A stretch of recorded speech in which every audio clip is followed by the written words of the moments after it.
Maiteiruru! Olha que beleza, olha. É a tal da... É um dos tipos de pata de vaca em flor, viram? Que beleza. Gente, falando de transição energética e falando também de uma coisa ligada à outra, esse A tem crase, viu? Ao desenvolvimento sustentável. Sabe que esse negócio já tá me dando azia, né? Primeiro que transição energética. Nós vamos optar por formas diferentes, por matrizes energéticas diferentes. Mas diferentes em que sentido? Na fonte, na chamada fonte, né? Por exemplo, o que eu chamo de fonte aqui? Né? Energia elétrica produzida por uma usina hidrelétrica, ou seja, vai avacalhar com o pobre coitado do rio, que não faz nada de mal a ninguém, para produzir energia elétrica. E às vezes, entrou um olho no cisco aqui, às vezes não produz o que era previsto no projeto. Então saiu o olho do cisco. Então vai se gastar muito dinheiro para dar lucro para as empresas privadas, notadamente no Brasil. Quem produz energia elétrica são empresas privadas que faturam uma baita grana, e a chamada relação custo-benefício para nós tem se tornado uma relação custo-malefício. Não só no setor energético, né, gente? Fala a verdade. Esse negócio de mineração é brincadeira, né? Que também está relacionado.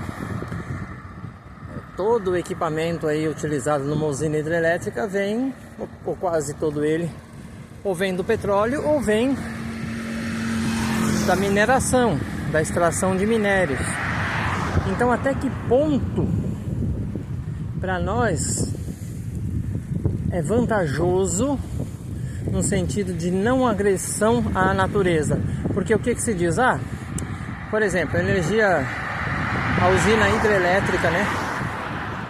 Ela é energia limpa. Não, ela não é limpa, é impossível. Primeiro, para construir uma usina hidrelétrica, tu já sujou mais da metade do planeta, metaforicamente. Aí, quando você coloca aquele troço para funcionar, de repente ele não produz aquilo que deveria produzir. Aí você é obrigado a complementar a demanda energética numa situação de emergência, de repente com termoelétricas. Mas a termoelétrica é poluente, a hidrelétrica não, eólica também não, solar também não. Gente, não há como. Em todos esses casos, a destruição daquilo que erroneamente se chama recursos naturais, porque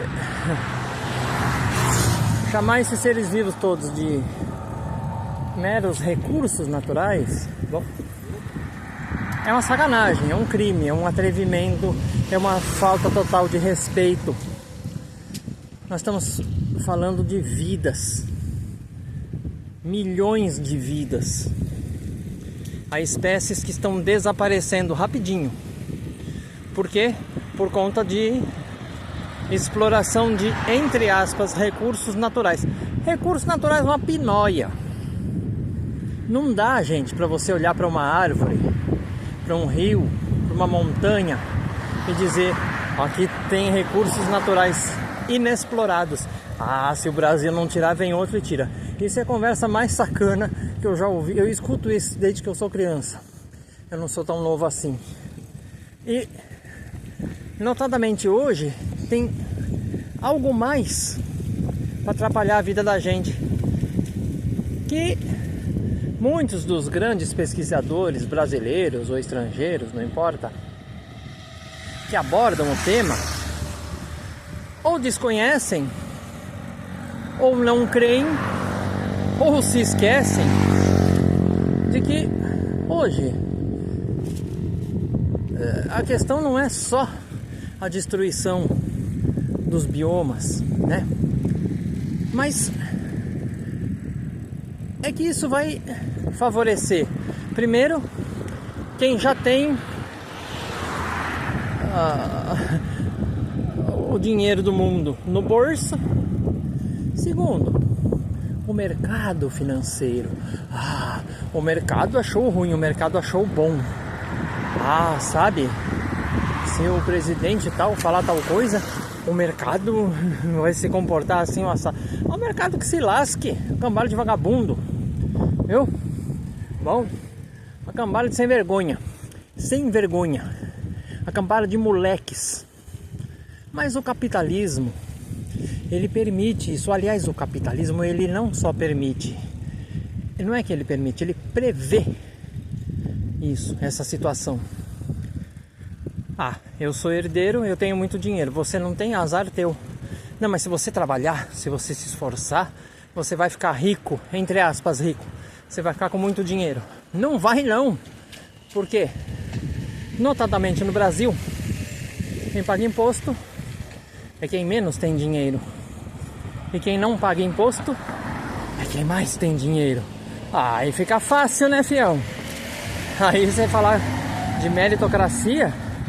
Aí, ó. Por exemplo, uma ponte dessa daqui, ó, foi construída com dinheiro público. Ao Rio Paraíba, ó. Foi construído com dinheiro público na década de 30. Não caiu até hoje. Sabe quem foi o engenheiro que projetou isso aqui? Foi um tal de Euclides da Cunha. Euclides da Cunha foi o cara que escreveu um livrinho chamado Os Sertões. Ele era jornalista, foi lá noticiar a Guerra de Canudos, né? Bom, e aí quando ele voltou, então ele fez ele recolheu todas as notas, enfim, todas as memórias, tudo que ele viu, e fez o livro chamado Os Sertões. É um exemplo bastante interessante do que nós estamos falando agora. Nessa época, o mercado financeiro não era o que é hoje, quase 100 anos atrás. Então, essa transformação no capitalismo foi muito rápida. O ser humano não acompanhou e o coitado do planeta menos ainda.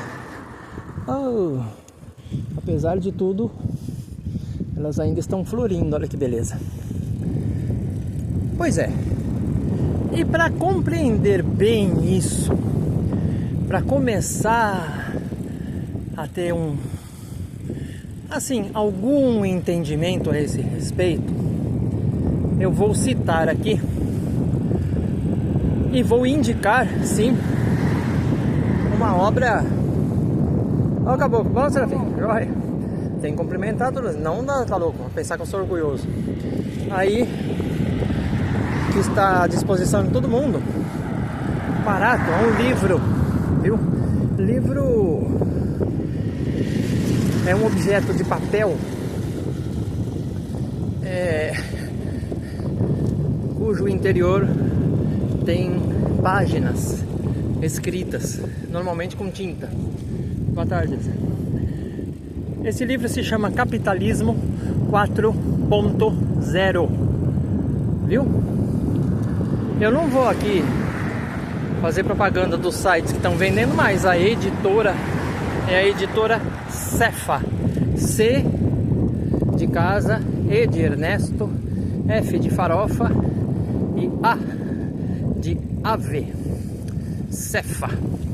Então, se você procurar aí no seu buscador essa editora, você vai ver, aliás, não só esse livro, mas um monte de outros livros extremamente interessantes,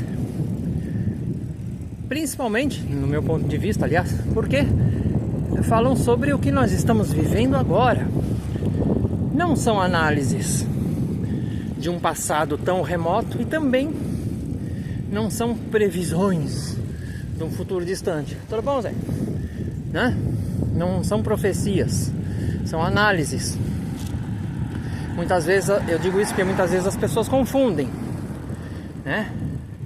Acham que análise crítica é igual a um olhar para trás do ponto de vista histórico ou um olhar para frente do ponto de vista profético. Não é nada disso. Então, é muito importante, sim, viu? Tomar conhecimento do que é colocado nesse livro, porque com muito maior propriedade o autor, professor, doutor Paulo Giraldelli Júnior, eu falo Júnior porque o pai dele, eu faço cada comentário imbecil, é óbvio que o pai dele chamava Paulo Giraldelli e ele é o Júnior. Muito bem. Ele aborda tudo isso que eu estou dizendo aqui com muito mais propriedade e com muito mais aprofundamento. Não é um videozinho desse aqui que vai poder abranger um tema tão vasto, né, como que nós estamos tratando aqui. Agora, tudo bom? O que acontece? É muito importante não só ter contato com a obra, mas uma própria sugestão, aliás, do próprio autor, é que tudo bom, mano? Além da leitura, é muito interessante, muito importante, eu diria que é fundamental até fazer grupos de estudo. Reúne 2, 3 amigos, leia a obra e estuda. E mande suas dúvidas lá para o professor Giraldelli, que ele, com todo o gosto, com todo o carinho, viu?